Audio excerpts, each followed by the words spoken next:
Hello, I'm Paul Behrman, and this is Talking About The Who, a podcast dedicated to that nice rock and roll band from Shepherd's Bush, London.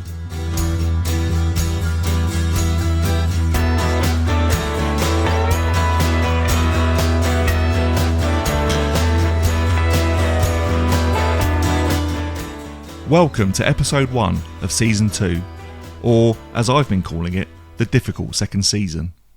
It's taken a while to get here, but we're here now. And what better way to kick off this new season of Talking About The Who than to have Keith Moon's daughter, Mandy Moon, as my special guest for this first episode. If you've been with us since season 1 and enjoyed what you've heard, then why not consider supporting us for just £3 or $3 a month and becoming a Talking About The Who member? Your support means we can continue making more episodes, and your membership also gives you access to our bonus content. Go to patreon.com/talkingaboutthewho to find out more. We'll get to my conversation with Mandy Moon shortly, but first, I'd like to take a moment, or maybe two, to talk about Who-related things that have been going on since season 1 ended in late February. Well, maybe not everything, because this would end up being a stupidly long episode otherwise, but wow.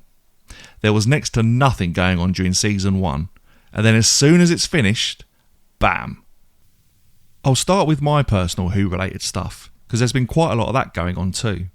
In February, I was at the Cavern Club in Liverpool, meeting Dante DiCarlo for the first time, who's recently become a published Who author, and watching his brilliant tribute band Who's Next.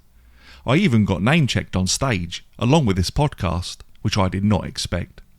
I'd last been to the Cavern in 2006, when I played there with my band at the time, in front of an audience consisting of the sound man, 2 drunk scousers, and my mum.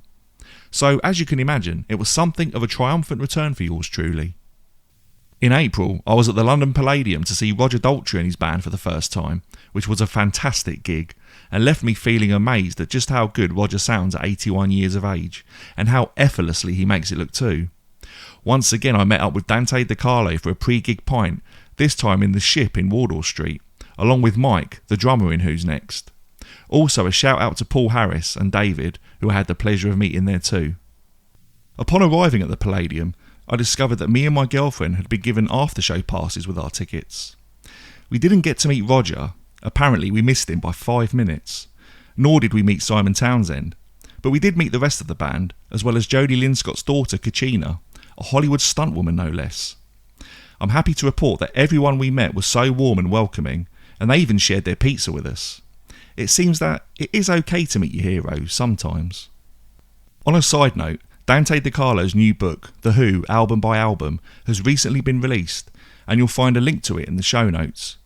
There's also going to be a launch night for the book at the 100 Club in London on Thursday 4th of September, featuring not only a set by Who's Next, but also an interview with Dante about the new book, conducted by someone who may or may not be me. More details on that coming soon. Finally, by the time this episode comes out, I'd have been to the opening night of the Quadrophenia Ballet at Sadler's Wells, and in August I'll be seeing Roger and his band again, this time at Audley End House in Saffron Walden, although of course it's now Sir Roger Daltrey, and thoroughly deserved it is too, for everything he's done for the Teenage Cancer Trust. Now, let's talk about The Who themselves. When season 1 finished, the 2 Teenage Cancer Trust gigs at the Royal Albert Hall were just around the corner, as well as a couple of Italy gigs in July. And that was it. There was nothing else going on. Well, that ain't all we've got now, is it? First of all, in April, the tabloid press announced, completely out of the blue, that Zak Starkey had been fired from the band. They pointed towards the Royal Albert Hall shows as the reason why. In particular, the mistakes on stage that led to The Song Is Over, a 54-year-old song they were playing live for the very first time, being ended abruptly, and a supposed row on stage between Zak and Roger, which didn't really happen. That's the tabloid press for you. 3 days later, Pete Townsend released a statement saying that Zak wasn't out of the band, but that there'd been some internal communication issues that had to be dealt with, and everything was okay again. Or was it? Pete did mention his and Roger's desire for Zak to, quote, tighten up his latest evolved drumming style to accommodate our non-orchestral lineup. This surprised a few people who didn't believe Zak had done anything wrong at the Albert Hall, myself included, and would have inevitably added more fuel to the fire when it came to what the tabloids were saying about everything. Fast forward to early May, and a farewell tour of North America in August and September was announced by Roger and Pete at a press conference in London. And then, 10 days later, Pete released another statement to say that Zak Starkey was out of the band because he needed to devote his energy to his other projects. Zak replied in an Instagram post on the same day that he'd actually been fired 2 weeks after his reinstatement and asked to make a statement saying he had quit The Who to pursue his other musical endeavours, which would have been a lie. He added that he'd always had other projects on the go and that it had never been a problem before, but regardless of that, he didn't have anything happening away from The Who that would interfere with a farewell tour. He was on BBC Breakfast 9 days later to promote the new Mantra of the Cosmos single, and, when asked about no longer being in The Who, seemed just as confused as anyone as to the reasons why. My own opinion on this whole thing hasn't really changed since I made a YouTube video on the subject with Ethan Fisher from the Fisher Protocol back in April, just after the original announcement that Zak was out of the band. I think something else is going on behind the scenes that we don't know about. I don't think Zak being fired has anything to do with the Royal Albert Hall shows, and I think, from a PR perspective, this whole thing has been a mess. Then again, this is The Who we're talking about. As my friend Betts Crockett says, their brand is chaos. From a Who fan's perspective, it's just really sad to think that Zak isn't going to play with The Who again, especially this close to the end of their career, as a touring band at least. Scott DeVowers will be behind the kit for the upcoming farewell tour, and I've no doubt he's going to do a great job. But it will be interesting to see what happens during the tour, and whether ticket sales will be affected by the recent goings on. Speaking of the Talking About The Who YouTube channel, we're planning on releasing more videos throughout Season 2, so make sure you're subscribed so you don't miss out. You'll find a link to the channel in the show notes. So, from one drummer to another drummer's daughter, let's now move on to this episode's special guest, Mandy Moon. So who is Mandy Moon? Mandy is the only child of Keith Moon and Kim Kerrigan. She was born in 1966 and was just 12 years old when her father passed away. Keith and Kim had divorced in 1975, and Kim subsequently married Ian McLagan, keyboardist with the Small Faces and later the Faces, who became Mandy's stepfather. Ian, Kim and Mandy originally lived together in East Sheen in southwest London before settling in California, where Mandy still lives today. As we'll hear shortly, she had a brief stint as a drummer for a heavy metal band, but soon put away her drumsticks to further pursue her passion for horses. Like her father, she's also battled with addiction to drink and drugs, finally becoming sober in 2015. She's been married to her husband Paul for nearly 32 years, and they have 2 children, their daughter Sam and their son Jack. Paul and Mandy also recently became grandparents for the first time to Sam's daughter Zoe. My interview with Mandy was originally scheduled for February, and it was going to be part of Season 1, but the California wildfires kind of scuppered those plans, which you'll hear more about shortly. We rescheduled for April, but it had to be postponed again, this time due to me being ill. But, third time lucky, we finally managed to have our conversation in May, which was done remotely, and it turned out to be just as enjoyable as I was expecting it to be. There's a bonus episode featuring more of my conversation with Mandy Moon, available exclusively for our Talking About The Who members, in which Mandy talks about her relationship with Dougal Butler, her feelings on Tony Fletcher's Keith Moon biography, and share some details on the book about her life that she's been planning to write with Chris Charlesworth for several years. Go to patreon.com/Talking About The Who to find information on how to become a Talking About The Who member. And so, without any further ado, here's my conversation with Mandy Moon.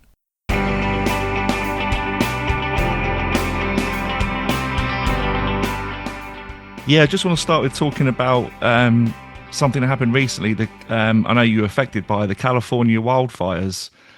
Just want to talk about how badly you were affected by it, because I know you had to be evacuated from your home for a while. Yeah, we ended up leaving at about 3 a.m. and well, it started on the 7th, and when we actually left on the 8th, the early hours, and we were evacuated.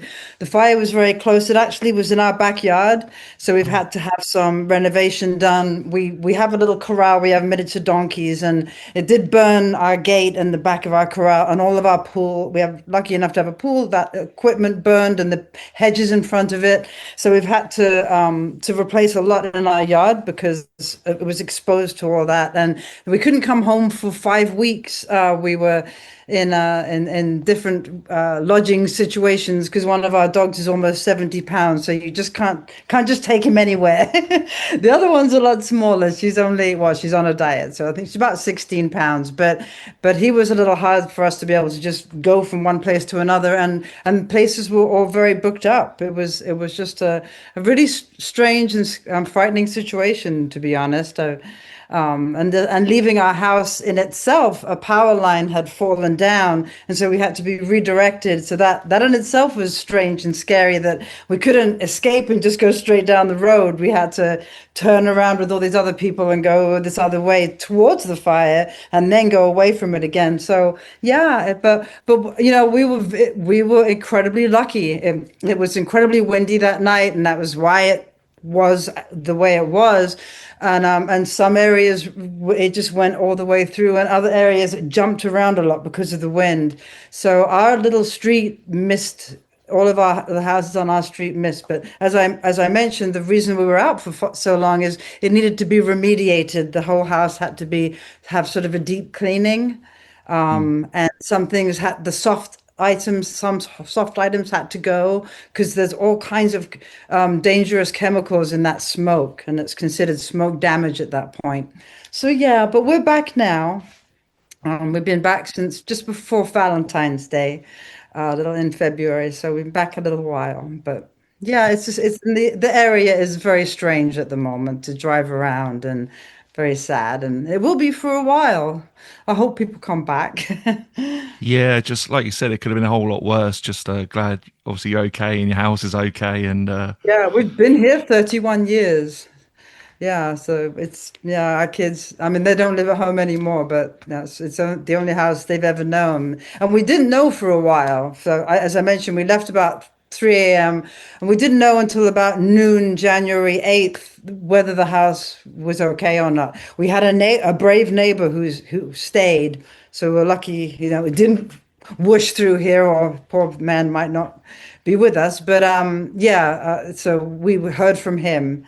So the social aspect of it with media and texting was really wonderful because we could stay in touch with our neighbors, and we had like little groups online, like what's going on in your neighborhood and is it safe, and yeah, a lot of misinformation too, but for the most part, that's people, isn't it? But yeah, so but we were lucky, very lucky. yeah, and being so close to the whole COVID thing as well, it almost must have felt like, what's going to happen next? Yeah, yeah, it sort of does. I think, yeah, yeah. I think I'll always be nervous of the wind now. Santa Ana winds, you always hear about it. Yeah, everything's really dry. Yeah, okay, it's going to be really windy, and we knew we'd have no power, so we had no power that night too. So that sort of added to the whole drama. No internet either, so we were going out to our cars and listening to the radio to find out how close it was. So that was just all. So I had enough batteries, so I thought I was prepared. We got batteries for flashlights and fake candles, and I thought we were okay. We'd survive without a TV for a night. But I thought that was going to be the worst of it. Was that it was just going to be really, really windy. But then about 6:20, we heard that there had been a fire that started at Eaton Canyon, which is pretty far away from us. I mean, but not that. This was not like any fire we'd ever experienced. So we have had a couple because we've lived here so long. We've been evacuated once before, but this moved. It was just that wind. It was 100-mile-an-hour winds. It just does different things. And you can't get in there to put it out. They can't put a helicopter in the air. It's anyway. So Oh, really scary. I'm just glad everything's okay. And thank you. but on a more positive note, and you mentioned your family, you've recently become a grandmother to a little girl called Zoe. How's life treating So you? yeah, oh, it's lovely. She's 19 months now. They came over yesterday. Zoe and her mom, my daughter Samantha, and they're wonderful. I really really love being a gran. My mom used to call herself a gran to Samantha and to my son. So I'm very excited to be grand too. I really love it. I loved being a mom. Yeah, I was 31 when I became a mom, whereas my mom was only 17. Now, there's a big difference. I think I was a lot more, well, in hindsight, I wish I'd done a lot of things differently, but I was as ready as I could be, I suppose. And I really do enjoy this. I'm 58 now, and it feels like a great time. And Sam, my daughter, is a wonderful mom. She loves being a mom, and it reminds me of how I took to it the way she did. We've not been around a lot of children before having children, so we weren't exactly sure how, but it's lovely, and she's amazing. Of course, she's the smartest baby ever. We always say that. But she's really smart, and she really does enjoy music. She does enjoy, we've got a little baby drum kit and little percussion things, and she does enjoy banging around and kind of bangs on everything. I sent a little video to Roger of her playing her little drum kit. So, well, I think you saw it's on Instagram. Yeah, that video you mentioned, there's one point where Zoe just looks at the camera and she literally does look like a little mini Keith Moon, if you don't mind me saying that. The genes are really strong, I think, in that one. I know, Sam. It's funny how that is in our family. It sort of jumps around a little bit. Like my aunt Leslie and I have that very dark eyes, dark hair, and like Keith, maybe a little bit more granddad's coloring than Nanny, his mom, because I think Nanny I'm sure had brown or hazel eyes. I should have remembered, but Sam is a bit of a mini me, whereas Jack reminds me more of my mom's coloring, more hazel and blue eyes, depending on like what he's wearing and stuff like that. But Sam is always as the dark eyes, dark hair, and so Zoe sort of seems to have inherited that a little bit too. But Yeah, sure. But I'm really glad you're enjoying grandmotherhood, if that's the word. And yeah, you mentioned your own childhood, and it's probably fair to say you didn't have the most conventional of childhoods. What are your abiding memories of your childhood? What really stands out for you? I think what stands out is how much my mom loved me, and even though at the time you don't know that it's chaotic because you don't really know any different.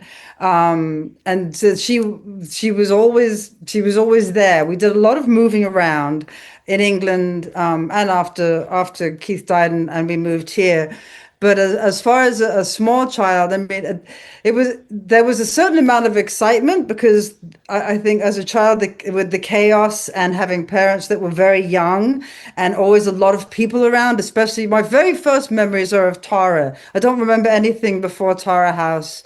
Um, I see pictures of the houses and they sort of look familiar. And Mum used to talk about the different homes and the couple of places we lived before that and the pub that they had and speakeasy and those things. But I don't remember any of that. But I remember Tara quite well. And I remember really liking it there. It had giant grounds. My Uncle Dermot is only 8 months older than me. So we're very close in age. My mum and my grandmother were pregnant for about a month at the same time.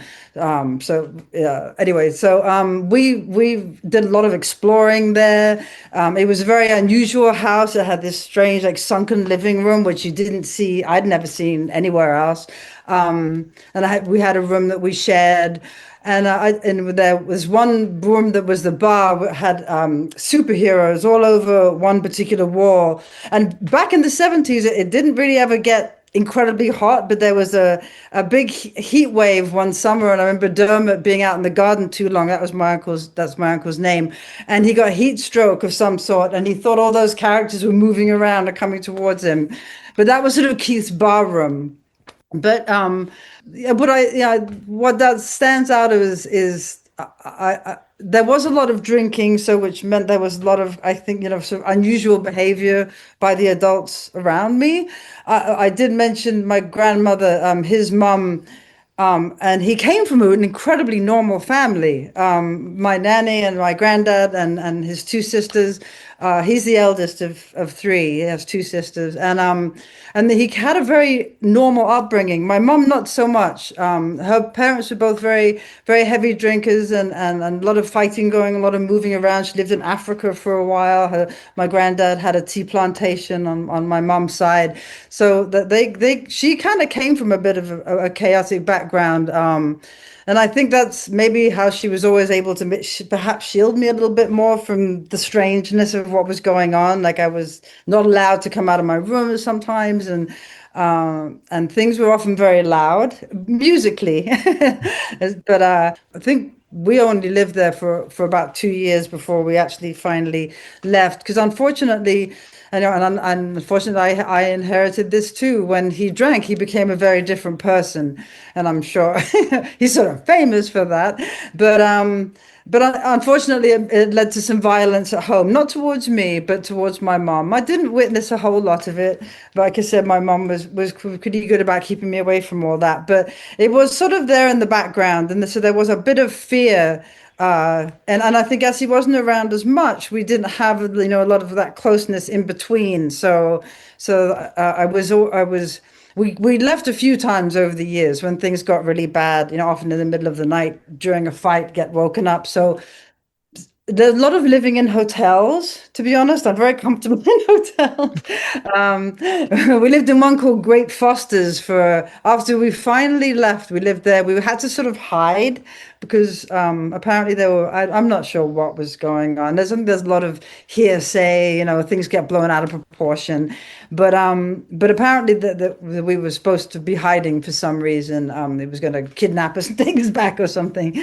But so no, there was that sort of thing, which isn't terribly normal. And going to school was, I didn't really go very regularly, I suppose, and I was always late because my mom couldn't really get up early, and sometimes we'd have to take the bus because she didn't really drive in England.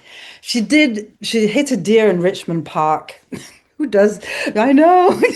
Poor mum. She had a Morris Minor. It was a beautiful little green Morris Minor, and she was going. Ron Wood was my stepdad's best friend, well, at the time, I guess. Used to live at the Wick, and you had to drive through Richmond Park because we lived in Sheen to get there, and she hit a deer.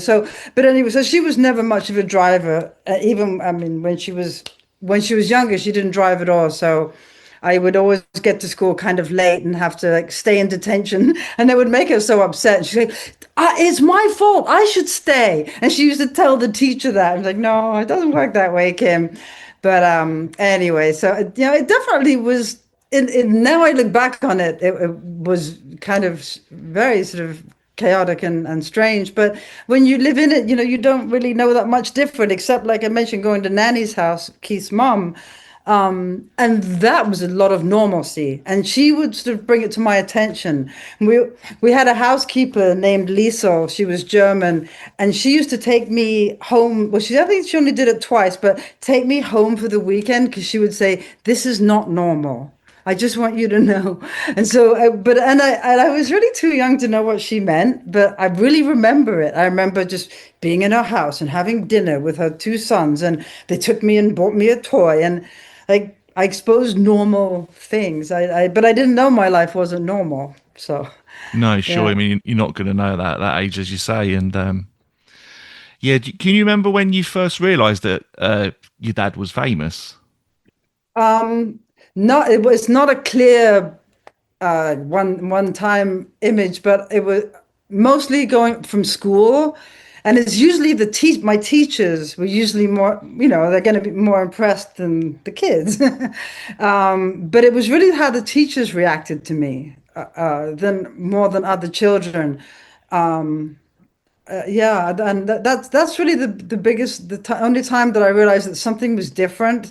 It wasn't because I don't remember ever seeing The Who until I was older. I may have been there as a kid, but I honestly don't remember the Faces and the Stones because my stepdad was in the Small Faces and the Faces, and then he played on Some Girls and Tattoo You. So and he cheated on my mom a lot, so we followed him on tour all the time. So I've seen the Stones a lot as a kid, but I don't recall seeing the Who. So it wasn't that kind of moment, like seeing him on Top of the Pops or anything. It wasn't. It was more from like people coming round and talking about music, but it really was more the teachers. A couple of particular was like kept talking to me and asking me questions, and I mean, it was like, "Mom, what is this?" And I think that's when she told me why they were so interested. Yeah, I guess that's just another element added on top of the fact that it's not a normal childhood because of everything that's going on as you've described, and then you throw into the mix that your dad is actually very famous, and I guess people at school are treating you maybe slightly differently because of it. So Yeah, and being dropped off like in the Rolls Royce and picked up, I didn't like that. I think I get that from Nanny too. Not really liking, I mean, it's fun to go to shows and, yeah, yeah, yeah, hello, and that, this, that, and the other. And I enjoy meeting people. And, if they wanted to meet Keith Dorset, I think that's lovely. And I always tell him, he loved his fans. He loved what he did. He loved the band so much. I mean, I can't say that because I knew him so well, but just everything over the years, everything you read about him, everything Mum said about him too. And I wish she was here to talk about him really more than me. Obviously, she knew him a lot better, but but like you said, it's those sort of things put together that but then you get a little bit older and you realize, oh well, that's why it's different at my friend's house. I used to love going to my friends' houses to stay because it was so normal. I really did want normal. So when my kids were born, I really wanted normal. My drinking interfered with normal, but luckily everyone's okay. yeah, that's good. And were there any of Keith's friends that you particularly remember interacting with during your childhood at all? Because I'm sure there were probably quite a few of them would have come round to Tara and maybe some of the other places you lived. Yeah, well, Harry Nilsson, I do remember. He gave us an owl. He gave us a barn owl. I That is one of those weird things where you don't even know why you remember that so well. But there was a big, maybe Tara already had a bird structure, but I was little, so maybe not that big. But there was a big enclosure in the back that you could keep a bird in, and Harry Nilsson got him an owl, a barn owl, and had it for as long as until we left, I think. Um, and I do remember Ringo coming over because I do remember them being friends. Ringo was probably the friend we saw the most. Dermot and I made a little band with another friend. I can't remember who she was, another little girl, and we called ourselves the Lobsters. And we used to set up at the Garden Grove was a pub at the very end because Tara, there were two houses and then this really long driveway that had this pond that the purple Rolls Royce ended up getting driven into. But at the end of the driveway, there was a pub called the Golden Grove, and it had a hill behind it. And Dermot and I set up. I think he played drums, and I think I played a keyboard, which I don't play, but a little plastic one. We were about 6 or 7 or something, and I remember we called ourselves the Lobsters because we said, well, because the Beatles were my mum's favorite band. She was a Beatlemaniac, back when she was a teenager, young teenager. And we said, well, if there can be insects like the Beatles, then we'll have, seafood, we'll have the lobsters. And he remembered, like years later, we ran into Ringo and he says, how are the lobsters? Oh, we broke up. But yeah, I remember him being lovely. The I don't remember the other members of the Who at all from childhood. I remember them from times I met them over the years with Mum at shows and other things, usually with my mum. But I really don't. There could be people I met that I just don't remember due to my age. But but Harry Nilsson and Ringo are the ones that stick in my mind the most. And you mentioned starting a band with your uncle Dermot. Am I right in thinking you play drums? I did. Yeah. When I was about 20 or so, I wanted to see if, horses have always been my passion. So I think probably if I was a talented musician, I would have known by now, or I would have had a passion for it. But horses were one of those things I never grew out of it. Still haven't really, but that's what I worked with and have done most of my life. But when I was about 20, I sort of thought, well, let me see, because people kept asking me if I played drums and I didn't. So I was like, I don't know if I can. Maybe I'm really good at it and I don't know. So I have been married before, and my ex-husband was a drummer, and actually that's how we met. Is he was my drum teacher. So I took some lessons and then did end up playing a little bit. I really enjoyed it, but I really do play like a mere mortal. I don't have that, unfortunately. I inherited the drinking, but not the drumming. And I enjoy it, but I just really do play like a normal, not a normal person, but not like him. I was in a band called No Shame, which was a English heavy metal band for about 10 minutes. But I wasn't good enough and I wasn't heavy metal. So I would show up like with my pink mini skirt, this was in like, I don't know, 1989 or something, dressed more like a go-go than a metal. But so I didn't fit the bill anyway. What I did enjoy though was playing percussion. I bongos, shaker, tambourine. I used to play with this girl named Robin, and she had an acoustic guitar with an electric pickup, and I really did enjoy that. So I mean, but like I said, I think if it was my passion or I would have been drawn towards it. And there's also it's such a I don't know, a long shadow, if that's the right word, or just such a, people hear the name and obviously they're going to have expectations, even if they say they don't, or they're going to hope. No, I just feel like I spend my life disappointing everybody. So yeah, which sounds very defeatist, but like I said, I think if I really, but if I really had that, I would have been that drawn to it myself because a lot of Zak's a really good drummer and his father's Ringo, so he did it. But but you hear him talk about music, and he knows. It's like me talking about horses. I know all the breeds, I know all the equipment, I know da da da. I used to teach, and but I don't have that musical, knowledge. It's just sort of for fun. Yeah, Sean. You gave it a go at least, so you know either Yeah, at way. least I know. That's it. And we mentioned your Uncle Dermot, and I was always curious what happened to him after reading Tony Fletcher's book, Dear Boy. But we spoke the other day, and you said he's an actor now. Yeah, yeah. He went to RADA, Royal Academy of Dramatic Arts, in his late teens, early 20s, I guess. And yeah, he's been an actor for many years.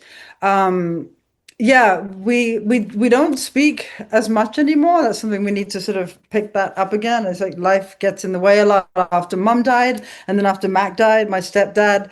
Really haven't communicated, so we do need to pick that up. But yeah, he's more of a stage actor. I mean, movies aren't his. He was never that interested in it because Mum and my stepdad Mac, call him Mac, Ian McLagan. They lived in Austin. That's where they both passed away. But prior to that, they did live here in Los Angeles, and so Dermot will come out and stay. And I just don't think he was, movies weren't really his thing, but he's a very good stage actor. He was in a movie called Waking Ned Divine. He was the priest, so that's one thing you can see him in.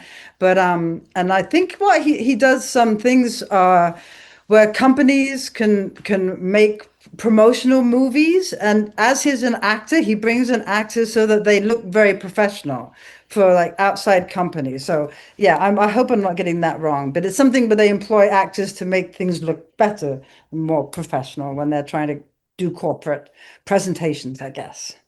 Yeah, and yeah, if you do get to speak to Dermot again soon, maybe the Lobsters could possibly reunite at some point. We'll get back together. Yeah. Yeah. I play a little bit of stand-up bass, but I recently actually gave mine away because I saw a thing for fire victims, and someone was looking for a stand-up bass. His bass got burned in the fire, so I gave him mine because I don't really play it much anyway. So that's okay. Oh, that's really generous of you. Um, I think I'm right in saying you were 12 years old or thereabouts when Keith passed away. Can you remember the last time you would have seen him? Yeah, actually, the he came to. We left when I was about 8, and then moved in with my stepdad fairly quickly. We lived in a little house in Twickenham, for about 6 months, and then we moved in with my stepdad Mac. He lived in East Sheen, in this big house. He was with the faces. Didn't always live in a big house, but they kind of got smaller as the years went on. But at that time, we were in East Sheen, and the kitchen door had like a frosted part where you couldn't. It was glass, but it was frosted. You couldn't see straight through it. And he came to the house one day. Didn't call or anything, and I went to the door, and it was strange how I hadn't seen him in a lot, well, probably in over a year, and recognized this silhouette just from, and I was like, oh mom, I knew it was him. So I went and got her, and everything was fine. But he'd basically come to ask Mom out for a drink, and if Mac would babysit.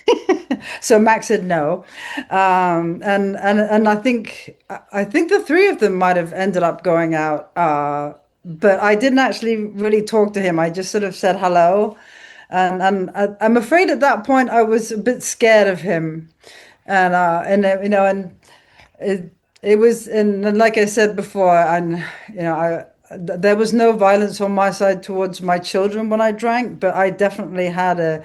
Well, he wasn't violent to me. He threw things around and did some scary things, and I did some scary things too. But I think I was still, I wasn't. I think I was not sure how things were going to go, if we were going to go back or why he was there. So but that was the last time I remember seeing him. And it wasn't unpleasant because he said, "Hello, Mandy," like he always did.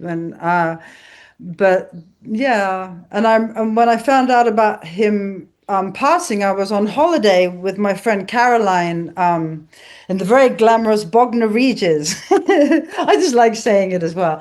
But yeah, we had just finished watching something. I was 11, and we just finished watching something about the Holocaust, and it was actually the first time that I had learned about it. So I was incredibly shocked and horrified, and nobody, people knew, and why didn't England do anything? And then my mum called, so I thought I was already upset about one thing, but my mum called because she said it's going to be on the news that Keith passed away. She wanted me to hear it from her, and then she had a car come and get me because I think we'd taken the train there, and she wanted to get me back to London as soon as possible. So yeah, and then we actually moved here not too long after he passed. I didn't go to the funeral. My mum said it would be too much of a zoo.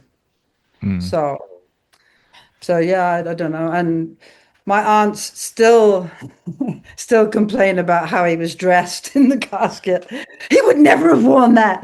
Recently, well, my grandmother Nanny, his mom passed away. She lived to 96. We were hoping she would make it to 100, but even then, that day, they were complaining about what he had been wearing and how they did his hair. Oh, he would never have done his hair like that. But anyway, it's sad. And for the longest time, I didn't know if he was hit. I mean, it's easy to do the math, I do realize, but I'd hear all the time that he was 31 or 32, but he had just turned 32 2 weeks before. So, and that's why they were so close. It was like, well, he was barely 32. So, yeah, yeah. But it was really, really hard on Nanny, his mom. Really hard on Nanny. His dad had passed not too long before that. Yeah, it must have been a really difficult time. Do you ever get a chance to visit England? Because I'm guessing you have still got family there. You've mentioned Keith's Yeah, sisters. Do you often get a chance to visit yeah. I England? went the last time actually was Nanny's memorial. So that gosh doesn't feel like it, but it was so that was 4 years ago or 3 years ago. Sorry. COVID seems to like is it pre-COVID or after COVID? I should know the year, but I don't not as often as I'd like or that when the kids are growing up. My kids are now 26, 24, and 26, but we didn't get over as much as I would have wished we had when they were younger for them to see Nanny more. But I'm always open to going. I like going. Yeah, and if you've heard about US flying at the moment, it feels a little scary, but no, and I do love England, but I've not lived there again since we left when I was 12. And we moved to Keith's Beach House. When after he died, I technically was the sole heir, even though I was young. So my mom and Nanny were the executors, but so technically that was sort of still his house, but it was a mortgage, so it was still, so the estate would assume the mortgage. So we lived there for a year in that beach house, which was from Malibu, I mean, excuse me, from England, Wandsworth. As I mentioned, the houses got smaller. So after East Sheen, we moved to Wandsworth after the Faces broke up. And then from there, Wandsworth to Malibu. Yeah, so it was. I mean, it was lovely. It was amazing, and I got a horse because At first, I didn't want to move to America because I had friends. I liked my school nanny. I didn't want to leave. But mom said, if we go to America, you can get a horse. So as soon as we got to America, I'm looking in the phone book for stables. Yeah, I like it here. I love England too. I just think maybe as being fairly young, moving here, going to school here, I'm just so used to it. I'm not a citizen though. I do have my papers in order, given I may be back soon because I do have three DUIs, unfortunately, but I'm sober now. I didn't make sure though. I was like, I really keep my papers in order. If this person, if you can call him a person, is going to be president. Anyway, Yeah, that's a whole different conversation, isn't it? Um, yeah.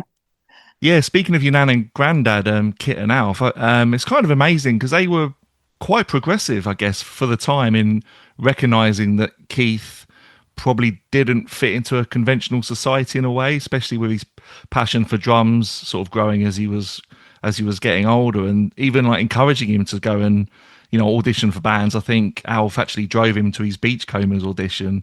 Um, No, I think that's wonderful to hear that they were so supportive. Because I mean, I'm sure it wasn't always pleasant. I mean, drumming is noisy whether you're good at it or not, and learning. I couldn't have been good right away. Maybe he was, but not that good. So yeah, I do, and I think that's wonderful, and maybe that's something that runs in the family a bit because my mom was always very encouraging with me and horses and drove me to things that she had no interest in horses. She was terrified of them. She had nightmares about them rearing up and crushing her. But that's probably and from after she hit that deer. was my poor mom. I know. Maybe that was why. No, she actually did because my grandfather, her dad loved horses, and his horse was named Rufus. So I had a horse named Rufus. My first tattoo was Rufus, but she fell off him once, and he did rear up. So it was actually an occasion that she had. It wasn't just out of nowhere. But I mean But I think yeah. I mean, Nanny and Granddad were very encouraging in that way, and they had no way of knowing how it was going to go. I think as much as she enjoyed seeing him successful, she didn't like how he was, when he was successful. And she wished he would have had sort of maybe a more normal career and would have lived a normal long life. And I think as your mom who doesn't really isn't really a fan of the band, not that she had anything against them, but she's his mom, and she would rather have him here and healthy, and she was not impressed by all of his antics, I can assure you, and didn't want any of us to think that was okay. She very much let me know that she wished he wouldn't be like that. She kind of let me know that, with the drinking thing too, that there's not something that she or granddad did. And because my mom was a heavy drinker and so was my stepdad. So, I think she wanted to say, there is another side. Because, but yeah, anyway. Yeah. So when would you have first left home? When you were living with your mum and Mac? Yeah, yeah. By that time, we were living in Woodland Hills. We had gone from Malibu and second house in Malibu to Woodland Hills, and I left home at 17. Well, I just turned 18. Woodland Hills house, and didn't go far to Van Nuys in the San Fernando Valley, just to an apartment there.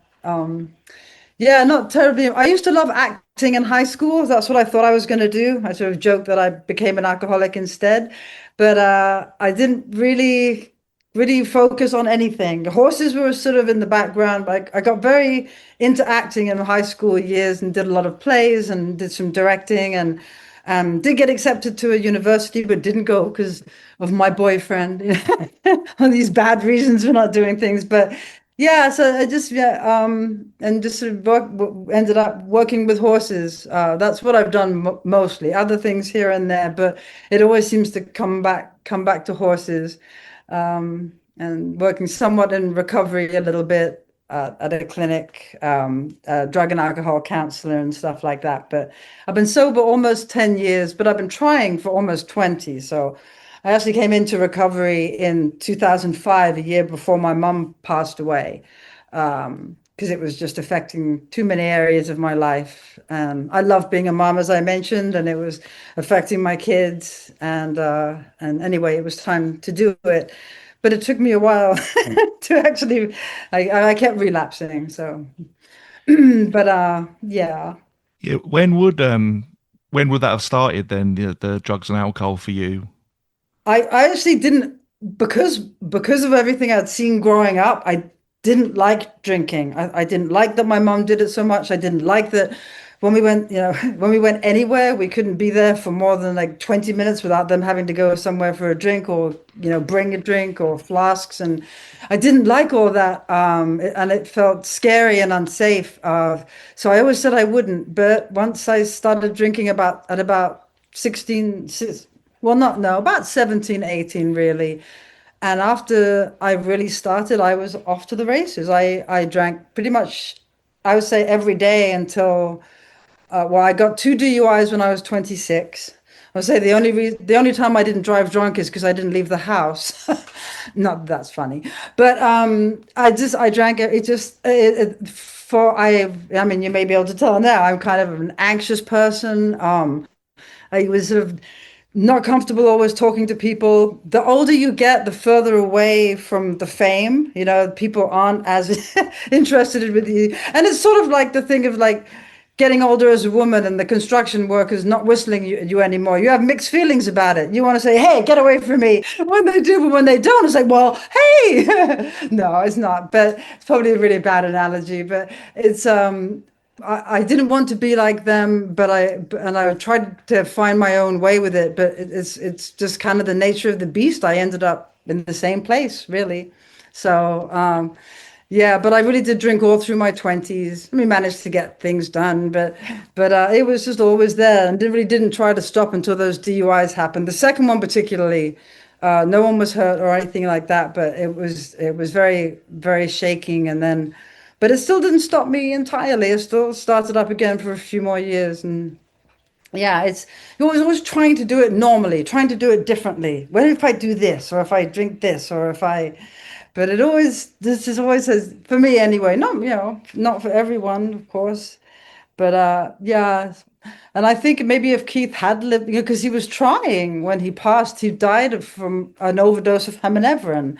They had like 31 undissolved pills in his stomach, and heminevrin is not really supposed to have it at home. I think it's only really supposed to be prescribed in a hospital situation, so it can be so you can't do what he did. So it can be, dosed accordingly or properly. But I think that's once again a bit of the nature of the beast. This was a man who took handfuls of animal tranquilizers, and passed out behind the drum. So he probably is not going to take anything responsibly. So yeah, if he had lived longer though, maybe he would have, as I've said just now, it can be not always a linear thing, stopping drinking. You wouldn't think it would be so challenging. I think you don't realize how many areas of your life maybe, think about no more Christmases, no more New Year's, no more weddings. So like that's why it's the one day at a time thing, because you can't think like that. And you also can't beat yourself up all the time, because for me, the guilt and the shame is what takes me out, but then I create more of it. So it's, and I think that really being realistic about what could happen and what has happened in the past. It's amazing how we can talk ourselves into stuff.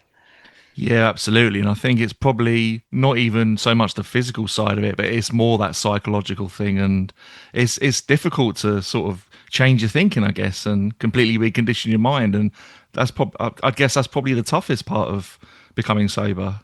Yeah, yeah. I think with like the way I think affects the way I feel, which affects the way I behave.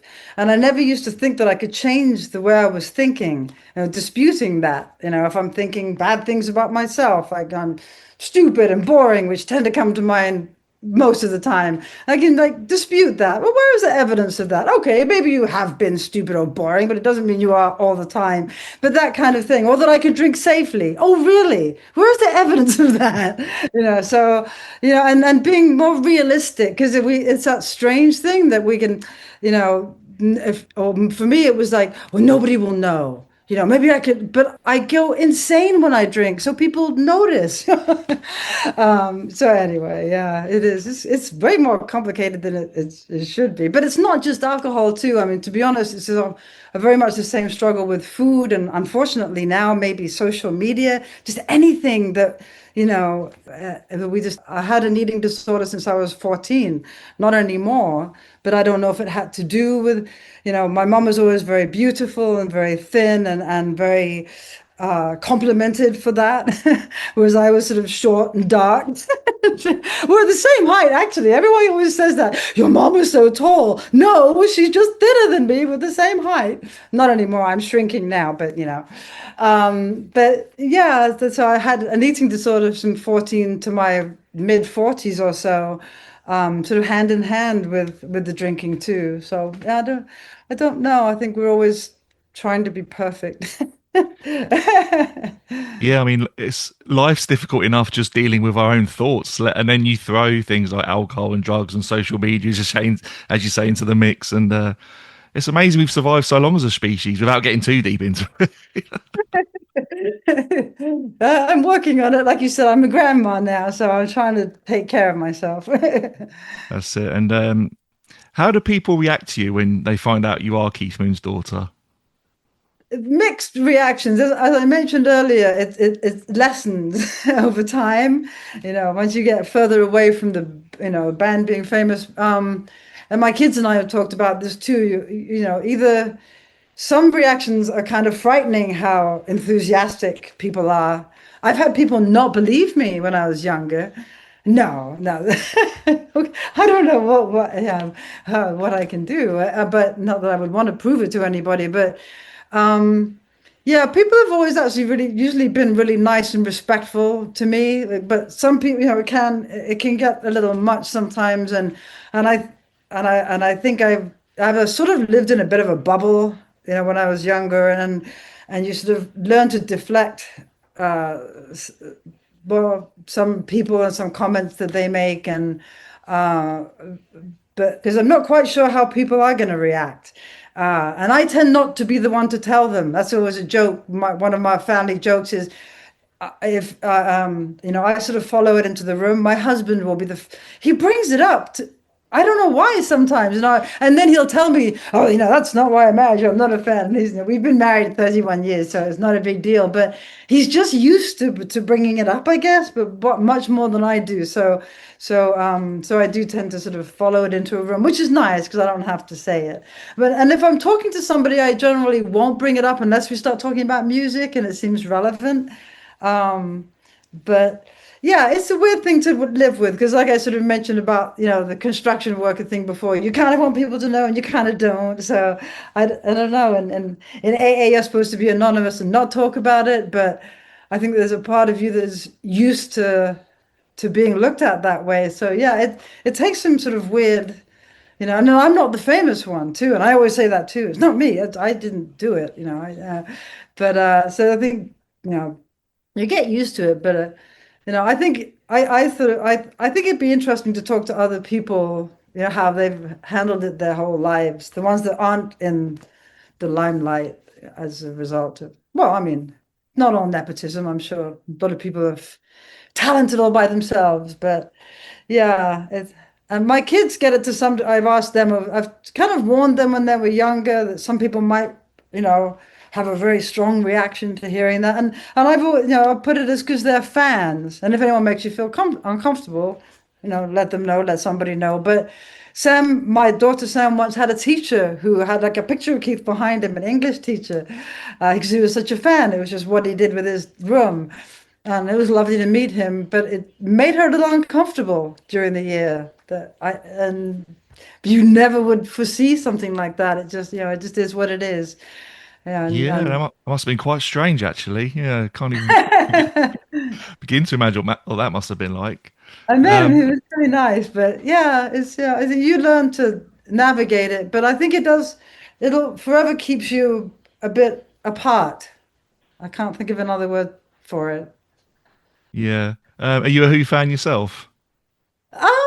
I think I am probably now. I wasn't when I was younger. That was and no, nor the Stones, nor the. I actually always loved the Faces, to be honest. Even but, and it wasn't that I didn't like them. I think I always used to think they were more of a boys' band when I was in my 20s. I know not a boy, like for boys. They appealed. The music appealed to boys and the things they were talking about. But I have to be honest. I am now. I mean, and I have been probably since I was in my 40s or so, but not fan. I mean, the Kinks. I'm a fan of the Kinks. I mean, I think we all, yeah. I mean, I've always loved music, and yeah. I mean, much to my stepfather's disgust, I loved ABBA. I had a little Osmonds thing, when I was about 11. So now, and I love, U2 growing, when I was, but the very early, like, Boy and War in the very beginning. And yeah, I mean, I love music. I've always loved music. Growing up, going to a lot of shows, more than your average person probably. My mom used to joke I was the only person who could fall asleep at the Faces show. It was because as I was a kid and I went all the time. But yeah, some with my kids too. To be honest, they've seen a lot of concerts, not backstage. I've only ever pulled strings for One Direction. I've never pulled like who's strings to get tickets to anything. But my daughter loved One Direction so much, and the part of our ticket where she got to meet them, it somehow fell through. So I for once in my life I did reach out and pull some Who strings and got One Direction. Now she'll be probably very upset that I even mentioned it. She's like, Mom! She's like, no, don't tell them I like. But she was only 14 or something. This is a very long time ago. But yeah, but they've grown up going to a lot of shows. I think it's just, those things from your childhood you're so used to. And I enjoy it. I enjoy taking them to see, we've seen Miley Cyrus when she was Hannah Montana and Jonas Brothers. We've seen everyone.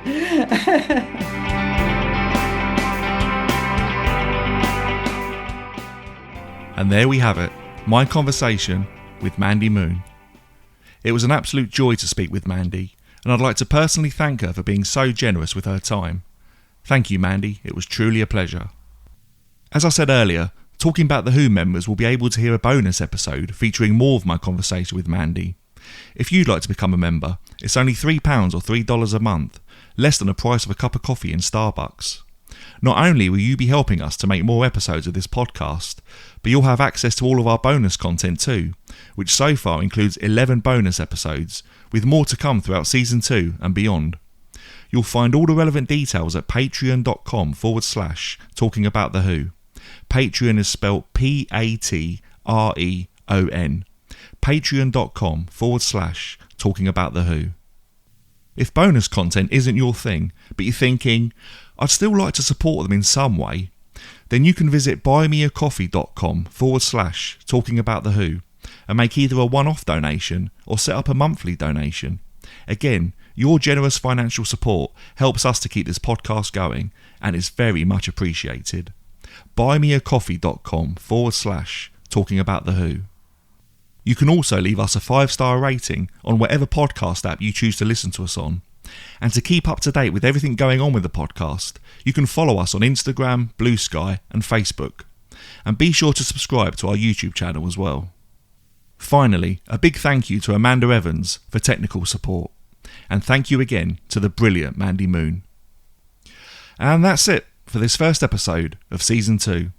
I'll be back in 2 weeks' time when my special guest will be acclaimed Who author Andy Neal.